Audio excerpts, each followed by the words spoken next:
Yo, welcome back kembali lagi di channel Atoa Hayato. Bagaimana kabar nakama sekalian? Semoga selalu baik-baik saja. Setelah meninggalkan Wano Kuni, kapal Sanigo berlayar menuju pulau yang ditunjukkan oleh log post. Di sini belum terungkap pulau mana yang akan dikunjungi oleh bajak laut topi jerami itu, dan belum juga ada perbincangan mengenai pencarian route poneglyph terakhir. Sementara itu, Luffy yang di chapter lalu melakukan tindakan bodoh dengan menyuruh turun ke air terjun mendapatkan pelajaran dari Nami. Wajah Yonko Luffy babak belur dihajar oleh Nami. Bahkan Luffy dikurung di dalam sangkar dan tidak mendapatkan jatah makanan. Luffy pun dengan wajah memelas berusaha meminta maaf, tapi amarah Nami masih berkobar.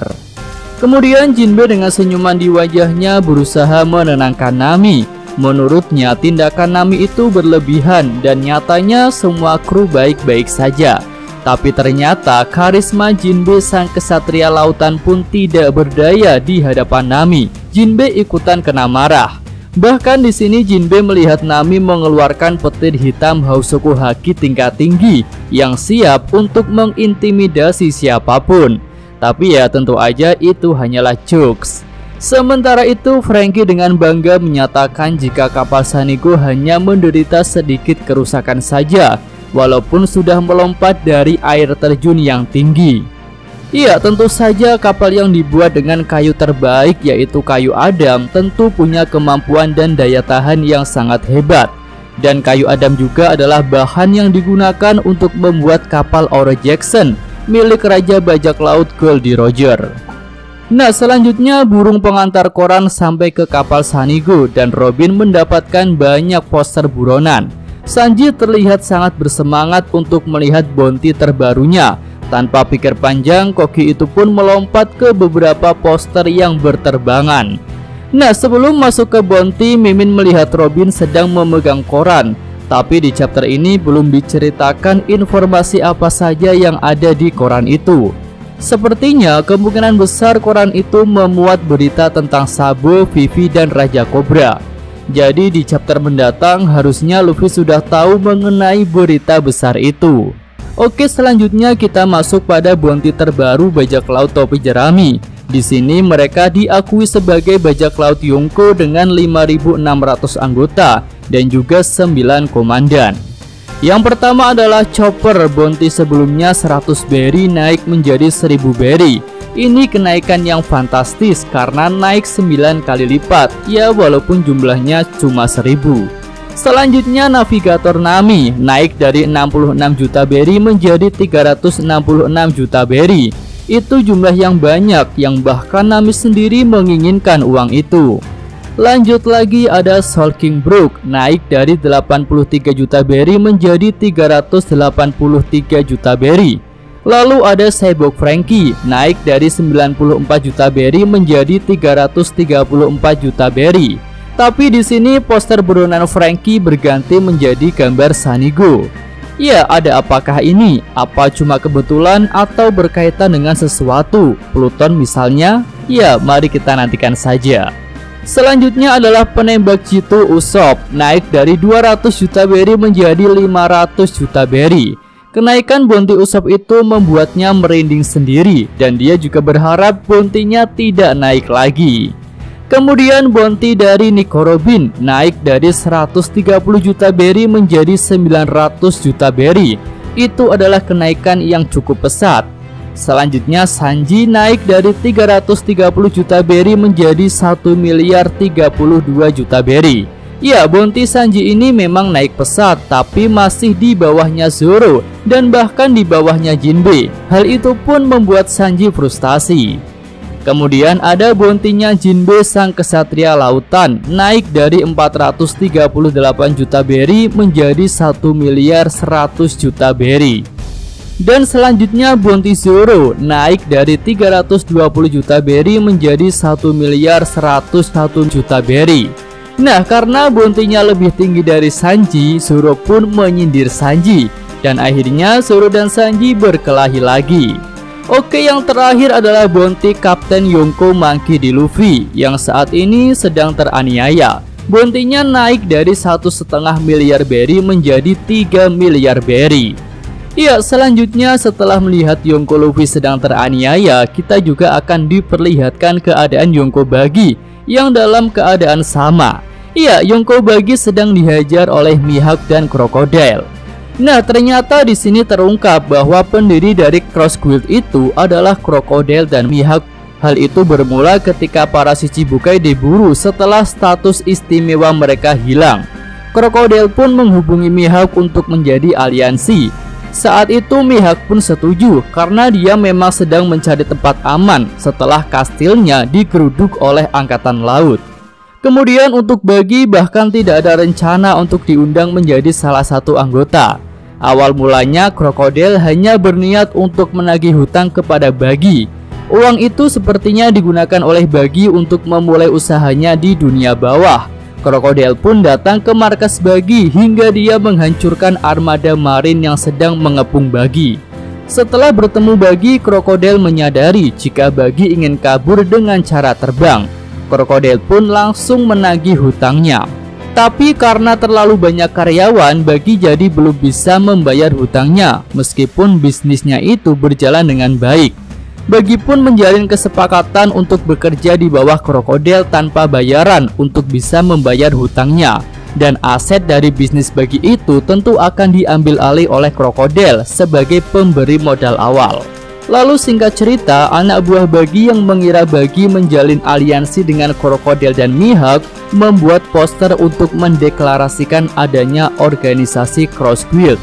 Dan karena anak buah Buggy itu sangat menyukai Buggy, maka mereka menjadikan Buggy sebagai pimpinan Cross Guild dengan bentuk poster yang seperti itu. Nah, di sini Mihawk dan Crocodile tentu saja marah besar karena mereka seperti menjadi anak buah Buggy di mata dunia. Ya, hal ini sudah menjawab keheranan Zoro dan Luffy yang tidak percaya jika Buggy bisa memimpin Mihawk dan Crocodile. Lalu para eksekutif Buggy yaitu Mr. Tree, Cabaji, Moji, Richie, dan bahkan Alvida sudah pasrah akan nasib Buggy. Mereka pun siap untuk bekerja di bawah bos yang baru yaitu Crocodile. Lalu di sini juga muncul sosok Mr. One yang memang sudah bersama dengan Crocodile ketika pergi dari Impel Down. Sementara itu, para kroco Buggy tidak ada yang tahu mengenai fakta yang sebenarnya itu. Mereka pun masih menganggap Buggy telah merekrut Crocodile dan Mihawk. Oke, kita tinggalkan Buggy yang sedang teraniaya dan berpindah ke markas besar angkatan laut yang sedang membahas mengenai Cross Guild. Di sini mereka bernasib sama dengan para kroco Buggy yang menganggap Buggy itu adalah orang yang berbahaya karena bisa merekrut Crocodile dan Mihawk. Cross Guild pun dianggap sebagai ancaman besar untuk angkatan laut karena secara terang-terangan sudah memberikan bounty kepada para prajurit angkatan laut. Nah, jika diperhatikan, keberadaan Cross Guild ini bisa menjadi suatu organisasi yang langsung berhadapan dengan angkatan laut. Apalagi Mihawk sendiri kan dikenal sebagai seorang pemburu marin. Hal itu bisa sejalan dengan Revo Army yang sudah menyatakan diri sebagai musuh dari pemerintah dunia, terutama para Tenryubito. Selanjutnya terungkap bounty terbaru dari para anggota Cross Guild. Pertama adalah Crocodile, dikenal sebagai pengguna logia yang cerdas dan berkarisma. Bounty-nya 1.965.000.000 berry. Lalu Takanomi Mihawk, pendekar pedang nomor 1, keahlian berpedangnya setingkat dengan Yonko, dihargai dengan bounty 3.590.000.000 berry. Kemudian si badut jenius Buggy, seorang mantan kru bajak laut Goldie Roger, seorang rival dari Yonko Sans, dan juga orang yang berhasil merekrut Crocodile dan Mihawk. Karena semua pencapaian itu, Buggy diakui sebagai Yonko seperti Monkey D. Luffy, dan dia mendapatkan harga buronan 3.189.000.000 berry. Ya, kita kembali ke lokasi Yonko Buggy yang nyawanya sudah di ujung tanduk karena Crocodile sudah siap untuk menghabisinya.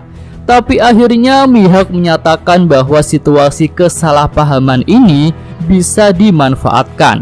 Karena dengan diakuinya Buggy sebagai Yonko, maka Mihawk dan Crocodile bisa bergerak secara diam-diam dan tidak menarik perhatian publik.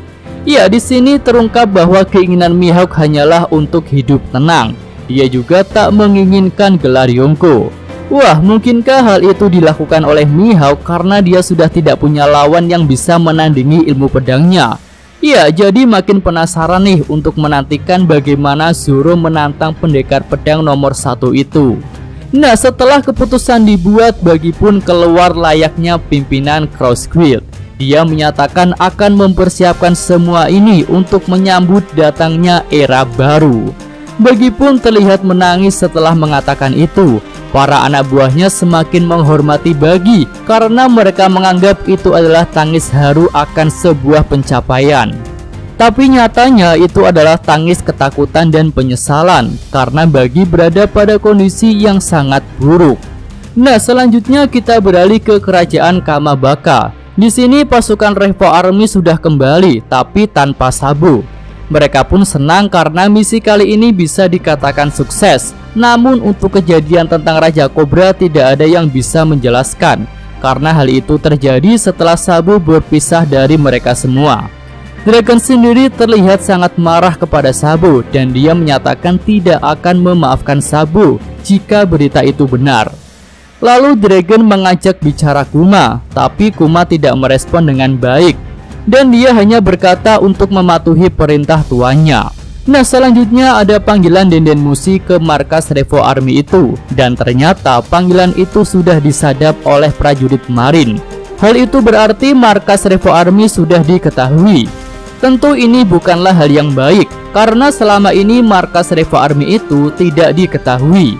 Jadi apakah setelah sukses menyerang Marejoa, Revo Army malah akan diserbu oleh angkatan laut yang sudah tahu di mana markas mereka? Ya, menurut Mimin hal itu sangat masuk akal. Apalagi kan Revo Army sudah terang-terangan mendeklarasikan diri melawan Tenryubito. Nah, panggilan Denden Mushi itu pun dijawab oleh Koala dan ternyata panggilan itu berasal dari sang kaisar api Sabu. Ya, sepertinya fakta tentang Raja Cobra akan segera terungkap setelah Sabu menceritakan semua kejadiannya. Dan segmen real review untuk chapter kali ini pun berakhir sampai di sini. Jika ada tambahan saran dan komentar bisa disampaikan pada kolom komentar. Lalu infonya minggu depan libur ya. Yosa, Mimin atau Hayato, terima kasih. Iya, sampai di sini aja video kali ini. Semoga nakama sekalian menyukainya. Terima kasih udah nonton ya. Jangan lupa kasih like dan subscribe channel Atwa Hayato. Show!